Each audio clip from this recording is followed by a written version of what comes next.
ನೀವು last time ನೀವು election ನಿಂತ್ಕೊಳ್ಬೇಡಿ ಅಂದಾಗ ನನಗೆ ಒಂಥರ ನಾನೇ ಲೈವಲ್ಲಿ ಕೂತ್ಕೊಂಡು ಇದೇನಿದು ಈಶ್ವರಪ್ಪನವ್ರು ಒಳ್ಳೆ ತ್ಯಾಗಮೂರ್ತಿ ಥರ ಎಲ್ಲವನ್ನೂ ಕೂಡ ಬಿಟ್ಟು ಕೊಡುವಂತಹ ಪರಿಸ್ಥಿತಿಗೆ ಬಂದ್ಬಿಟ್ಟಿದಾರಲ್ಲ, ಅವ್ರ ಸೇವೆನೂ ಪರಿಗಣಿಸಲ್ಲ, ಅವ್ರ ಹಿರಿತನೂ ಪರಿಗಣಿಸಲ್ಲ ಅಂದರೆ ಅದನ್ನೆಲ್ಲ ಸಹಿಸ್ಕೊಂಡು ಅವ್ರು ಯಾಕಿದ್ದಾರೆ ಪಕ್ಷದಲ್ಲಿ ಅಂತ ನಾನೇ ಕೂಡ ಮಾತಾಡಿದ್ದೆ ಸರ್.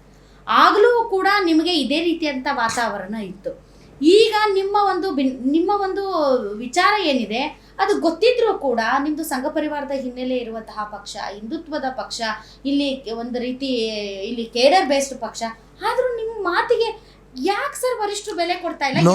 ಯಡಿಯೂರಪ್ಪನವ್ರು ಅಂತದ್ದು ಜಾದು ಏನ್ ಮಾಡಿದ್ದಾರೆ? ಅಲ್ಲ ಅದೇ ನೀವು ಹೇಳ್ತೀರ ಸರಿ ಇದೆ. ಯಡಿಯೂರಪ್ಪನವ್ರು ಮಾಡಿರೋಂಥ ಜಾದು ಅಂತ ಅನ್ನೋದಕ್ಕಿಂತನೂ ಅವರ ಕೇಂದ್ರ ನಾಯಕರ ಗಮನ ಬರಬೇಕು ಅನ್ನೋ ಉದ್ದೇಶಕ್ಕೆ ನಾನು ಚುನಾವಣೆ ಸ್ಪರ್ಧೆ ಮಾಡ್ತಿರೋದು. ಎಲ್ಲಿದೆ ಬಂದಿದೆ? ಮೊನ್ನೆ ಮೋದಿ ಅವ್ರನ್ನ ಕೇಳಿದ್ರು, ತಾವು ಈಶ್ವರಪ್ಪನವ್ರ ಜೊತೆ ಮಾತಾಡ್ತೀರಾ ಅಂತ, ಈಶ್ವರಪ್ಪನವ್ರ ಬಗ್ಗೆ ಏನ್ ಮಾಡಿದ್ರಿ ಅಂತ ಫೋನಲ್ಲಿ ಮಾತಾಡ್ತೀನಿ ಅಂದ್ರು. ಮಾತಾಡಿದ್ರ ನಿಮ್ಮ ಹತ್ರ ಅವರು ಸಾಹೇಬ್ರು? ಇನ್ನೇನ್ ಸರ್ ಅವ್ರಿಗೇನ್ ಗೊತ್ತಿಲ್ಲ? ಅವ್ರಿಗೆ ಗೊತ್ತಿದೆ. ನಾನು ಅದಕ್ಕೋಸ್ಕರ ಹೇಳಿದೆ, ಗೊತ್ತಿದ್ರು ಕೂಡ ಉಚ್ಚಾಟನೆ ಮಾಡಿದ್ದಾರೆ ಅಂತಂದ್ರೆ ಸರ್ ಅದೇನು ಹಿರಿಯರ ಗಮನಕ್ಕೆ ತರದೇನೆ ಮಾಡಿರ್ತಾರ? ಏಕಾಏಕಿ ನಿರ್ಧಾರ ಆಗಿರುತ್ತೆ, ನನಗೆ ಸಂಬಂಧ ಇಲ್ಲ. ಗಮನಕ್ಕೆ ತಂದೆ ಮಾಡಿದ್ದಾರೆ.